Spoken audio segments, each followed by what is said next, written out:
Hello everyone, இன்னைக்கு என்ன பார்க்க போகிறோம்னு பார்த்தீங்கன்னா ஃபோட்டோஷாப்போட ஆர்ட்போர்ட். ஸோ இப்போ நம்ம என்ன பண்ண போகிறோம் அப்படின்னா ஒரு பேசிக் ஆர்ட்போர்டுங்கிறது ஓப்பன் பண்ணிக்கலாம்.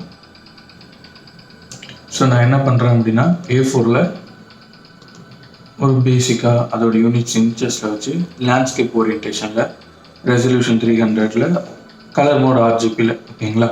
அதுக்கப்புறம் இது வந்து எத்தனை ஆர்ட்போர்ட் இருக்குது, இந்த இடத்துல உங்களுக்கு ஆர்ட்போர்ட்னா என்னங்கிறது நம்ம இன்றைக்கி பார்க்க போகிறோம். ஸோ பேசிக்காக நான் இப்போ க்ரியேட் பண்ணிடுறேன். ஓகே, ஸோ இந்த இடத்துல இருக்க அந்த ஆர்ட்போர்டை நம்ம வேணும்னா அங்கேயே என்ன பண்ணிக்கலாம், எக்ஸ்டெண்ட் பண்ணிக்கலாம். இல்லைனா ஒன்ஸ் க்ரியேட் பண்ணதுக்கப்புறமும் நம்மளால் எக்ஸ்டெண்ட் பண்ணிக்க முடியும். ஸோ அதை எப்படிலாம் எக்ஸ்டெண்ட் பண்ண முடியும், என்னென்னலாம் நம்ம அதில் பண்ணலாம், ஸோ அதை தான் இதில் நம்ம பார்க்க போகிறோம். பேசிக்காக ஃபஸ்ட்டு ஒரு ஆர்ட்போர்ட் ஓப்பன் பண்ணோடனே உங்களுக்கு அதோட அவுட்டர் ஏரியா, அதோட ஒர்க் ஏரியா, அந்த லேயரில் அது எப்பயுமே பேக்ரவுண்ட் க்ளோஸில் தான் இருக்கும். ஓகேங்களா, இதே விஷயம்தான் இந்த பேக்ரவுண்ட் க்ளோஸுங்கிறது என்ன, எதுக்காக அப்படின்னா ஒரு சில ஆப்ஷன்ஸ் நம்ம போக அதை பார்ப்போம். பட் ஒரு சில ஆப்ஷன்ஸ் இது நீங்கள் வந்து என்ன பண்ணியிருந்தால் மட்டும்தான் யூஸ் பண்ண முடியும், லாக்கில் இருக்கும்போது தான் யூஸ் பண்ண முடியும். ஓகேங்களா, பட் மோஸ்ட் 95% நீங்கள் வந்து அதை அன்லாக் பண்ணால் தான் அதை ஆக்சஸ் பண்ண முடியும். பட் அந்த 5% என்ன, எதுக்காக அது லாக்கில் இருக்கணும்னா, இந்த லாக்கில் இருக்கிறத என்ன சொல்லுவோம்னா ஃப்ளாட்டன் லேயர்னு சொல்லுவோம். ஃப்ளாட்டன் லேயர்னால் அதில் எந்த ஒரு இன்ஃபர்மேஷன், எந்த ஒரு டீட்டெயிலும் வந்து எல்லாமே மெர்ஜ் ஆகி ஒரே லேயராக இருக்குது, அதுதான் ஃப்ளாட்டன் லேயர்னு சொல்லுவோம். இப்போ ஒன்ஸ் நம்ம அதை அன்லாக் பண்ணியாச்சு, இப்போ மறுபடியும் நான் எப்படி லாக் பண்ணுவோம், என்ன பண்ணால் அது லாக் ஆகும், அந்த லாக் ஆகுறது என்னென்னா, லாக் ஆகுறது மீன்ஸ் ஃப்ளாட்டன் இமேஜ். ஓகேங்களா, ஸோ இப்போ நான் இதை ரைட் கிளிக் பண்ணுறேன். ரைட் கிளிக் பண்ணேன்னா எனக்கு அட்லாஸ்ட் அதில் வந்து என்ன பார்த்தீங்க அப்படின்னா ஃப்ளாட்டன் இமேஜ் அப்படிங்கிற ஒரு ஆப்ஷன் இருக்கும். ஓகேங்களா, இந்த ஃப்ளாட்டன் இமேஜுங்கிறத கொடுத்துட்டேன்னா இப்போ எனக்கு வந்து அது லேயர் 0ன்னு இருக்குது இல்லைங்களா. இதை நான் ஃப்ளாட்டன் இமேஜ் கொடுத்தோன்னே அது எனக்கு என்ன ஆகிடும்னா அகெயின் வந்து பேக்ரவுண்ட் 0ன்னு மாறிடும். இந்த பேக்ரவுண்ட் 0ங்கிறது எதுக்காக மாறணும், அது லேயர் 0லேயே இருக்குது. நான் இதுக்கு போய் ஃப்ளாட்டன் இமேஜ் கொடுத்து அதை வந்து நான் பேக்ரவுண்ட் லாக் பண்ணணும். நான் ஜஸ்ட் அந்த லாக் பட்டன் இங்கே இருக்கிறத கிளிக் பண்ணாலே லாக் ஆகும். பட் என்ன மாதிரி லாக் ஆகும், இதோட டிஃப்ரென்ஸ் என்னன்னு கேட்டிங்கன்னா, ஃப்ளாட்டன் இமேஜுங்கிறது அதுக்குள்ளே எந்த இன்ஃபர்மேஷனும் இல்லாமல் என்டையரையும் வந்து மிஸ் பண்ணி விட்டுரும். அதே வெறும் லாக் பண்ணி சொன்னால் பர்டிகுலராக அந்த மொமெண்ட்டுக்கு மட்டும் நம்மளால் அதை என்ன பண்ண முடியாது, அக்சஸ் பண்ண முடியாது. பட் அதை அன்லாக் பண்ணிட்டோன்னா எப்போ வேணாலும் நம்மளால் என்ன பண்ணிக்க முடியும்னா அதுக்குள்ளே இருக்கக்கூடிய விஷயங்களை, ஃபார் எக்ஸாம்பிள் ஒரே லேயரில் நீங்கள் ஒரு டெக்ஸ்ட் வச்சுருக்கீங்க, ஒரே லேயருக்குள்ளே நீங்கள் ஒரு இமேஜ் 4-5 இமேஜ் வச்சுருக்கீங்க, அது எல்லாமே நீங்கள் பிளேஸ்மெண்ட் மாற்றணும், கலர் சேஞ்ச் பண்ணணும், இந்த மாதிரி விஷயங்கள் எல்லாமே பண்ண முடியும். வெறும் லாக் பண்ணி அன்லாக் பண்ணலாம். பட் ஃப்ளாட்டன் இமேஜ் பண்ணோன்னா அது கன்சிடர் ஆஸ் ஒரு இமேஜ் தான். அந்த இமேஜை நீங்கள் எடுத்து உங்களால் அது என்ன செலக்ட் பண்ணி எடிட் தான் பண்ண முடியும். பட் இந்த விஷயங்கள் பண்ண முடியாது இல்லைங்களா. ஸோ இதே மாதிரி ஒரு விஷயம் தான். ஸோ அதே நான் என்ன பண்ணிக்கிறேன் அப்படின்னா ஃப்ளாட்டன் இமேஜாக மாற்றி விட்டுறேன். ஓகே, நம்ம இப்போ என்ன பார்க்க போகிறோம்னா இந்த ஆர்ட்போர்ட்ஸில் எப்படி ஒர்க் பண்ணுறது, இந்த ஆர்ட்போர்ட்ஸ்குள்ளே என்னென்னலாம் இருக்குது, இந்த ஆர்ட்போர்டுங்கிறது எதுக்காக அப்படின்னா ஃபஸ்ட்டு ரொம்ப கிளியர். இது என்ன அப்படின்னா ஒரே ஃபைல், அந்த ஃபைலுக்குள்ளே மல்டி டாக்குமெண்ட்ஸ். ஓகேங்களா, அந்த மல்டி டாக்குமெண்ட்ஸ் இப்போ இப்படி நான் ஒரு ஐடி கார்டு ரெடி பண்ணுறேன் அப்படிங்களா. மோஸ்ட்லி பிரிண்ட்டுக்கு வந்து நம்ம வந்து ஃபோட்டோஷாப் யூஸ் பண்ண மாட்டோம். அப்படியே யூஸ் பண்ணாலும் அதில் என்னென்னலாம் நம்ம பண்ணுவோம். ஓகேங்களா, ஃபோட்டோஷாப்புங்கிறது நம்ம வந்து image editing and then other web digital related works எல்லாத்துக்கும் நம்ம யூஸ் பண்ணுவோம். பட் பிரிண்ட் ஓரியன்ட் வரும்போது நீங்கள் ஃபுல் அண்ட் ஃபுல் என்ன தான் யூஸ் பண்ணீங்கன்னா இல்லுஸ்ட்ரேட்டர் தான் யூஸ் பண்ணுவீங்க. சரிங்களா, பட் நீங்கள் டிஜிட்டலாக நான் க்ரியேட் பண்ணுற டிசைன் யூஸ் பண்ண போகிறேன் அப்படின்னா ஃபோட்டோஷாப்பில் நீங்கள் ரெடி பண்ணிக்கலாம். அதில் இப்போ நான் வந்து ஒரு மல்டி டாக்குமெண்ட்ஸ் யூஸ் பண்ணுறேன். எனக்கு ஒரே இதில் வந்து நான் ஒரே ஃபைலில் நிறைய பேஜஸ் நான் கொண்டு வரணும், நிறைய விஷயங்கள் நான் அதில் க்ரியேட் பண்ணணும், ரைட். அந்த மாதிரி விஷயங்களுக்காக தான் இப்போ இந்த ஆர்ட்போர்டை பற்றி நம்ம பார்க்க போகிறோம். Not only for print purpose, even நீங்கள் டிஜிட்டலாகவே ஏதாவது ஒரு ப்ரெசன்டேஷன் பண்ணி கொடுக்குறீங்க, அதுக்கு எனக்கு இந்த மாதிரி மல்டி ஆர்ட்போர்ட்ஸில் வேணும்னு நினைக்கிறேன், அப்போ நான் அந்த மாதிரி ரெடி பண்ணிக்கலாம்னா தாராளமாக பண்ணிக்கலாம்.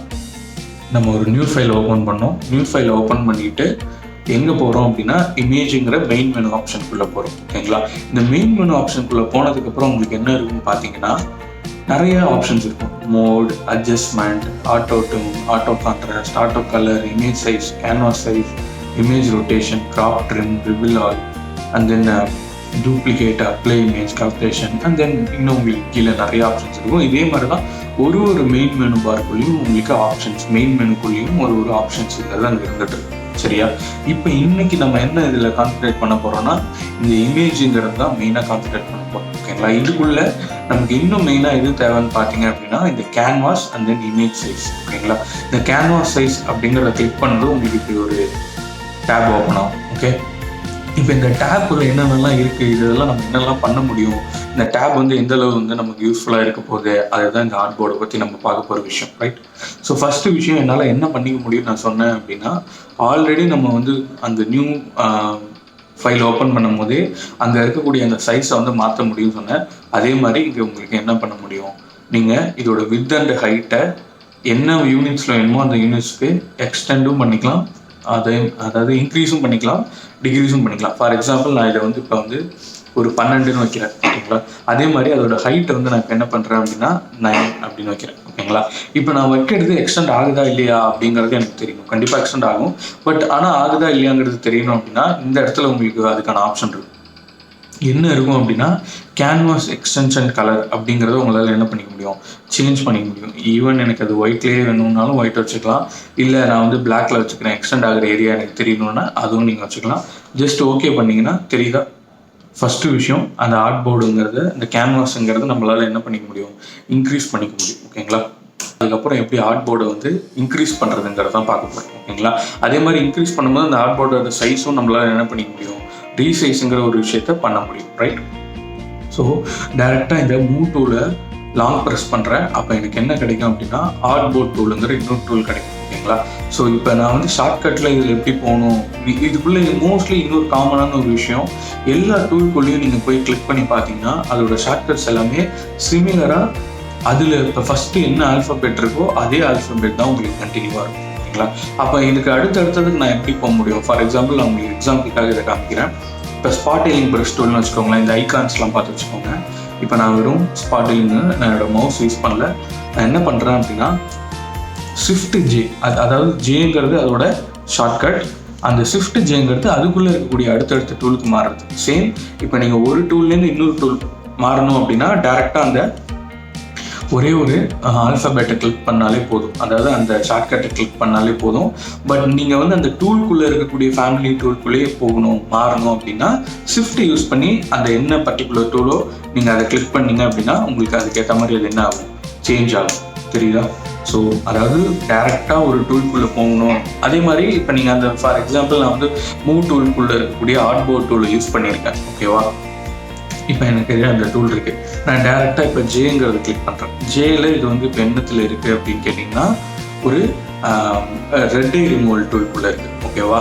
இப்போ நான் ரெட் ஐ ரிமூவல் டூல்லேருந்து நான் எதுக்கு மாறுறேன் அப்படின்னா பேட்ச் டூலுக்கு மாறுறேன்னு வச்சுக்கோங்களேன், இதுதான் பேட்ச் டூல், ஓகே?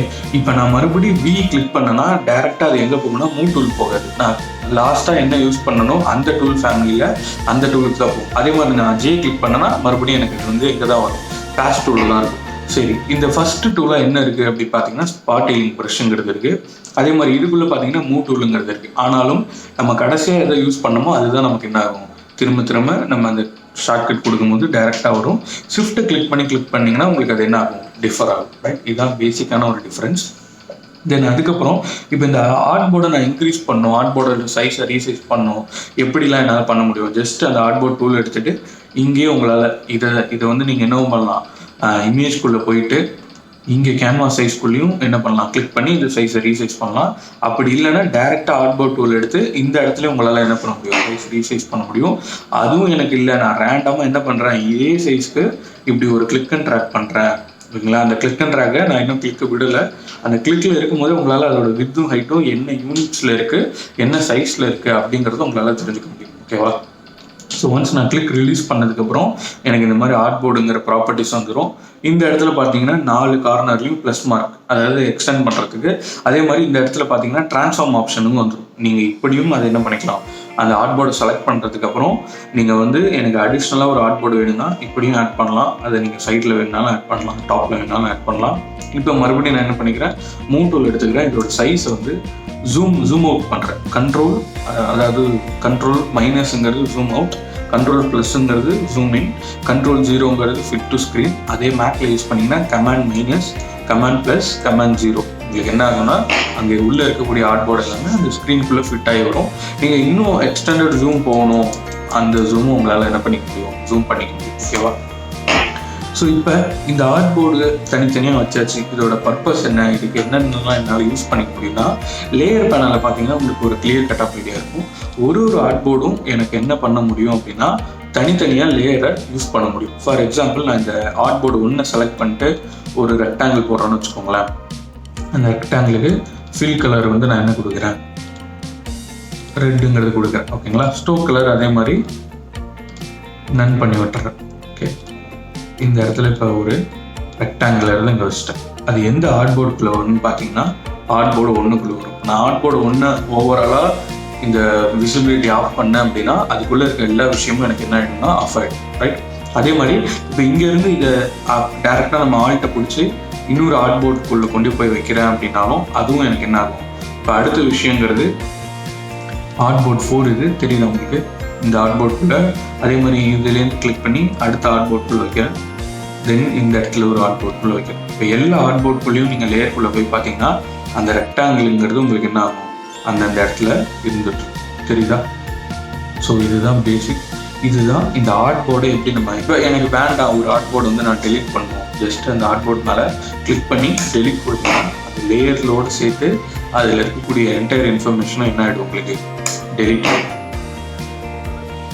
அதே மாதிரி இப்போ இந்த ஆர்ட்போர்ட் நான் இந்த இடத்துல வைக்கணும்னா ஜஸ்ட் கிளிக் அண்ட் ட்ராக் பண்ணி இங்கே வச்சுக்கிட்டிங்கன்னா ஒர்க் பண்ணும்போது உங்களுக்கு இன்னும் என்னவாக இருக்கும், ஈஸியாக இருக்கும்.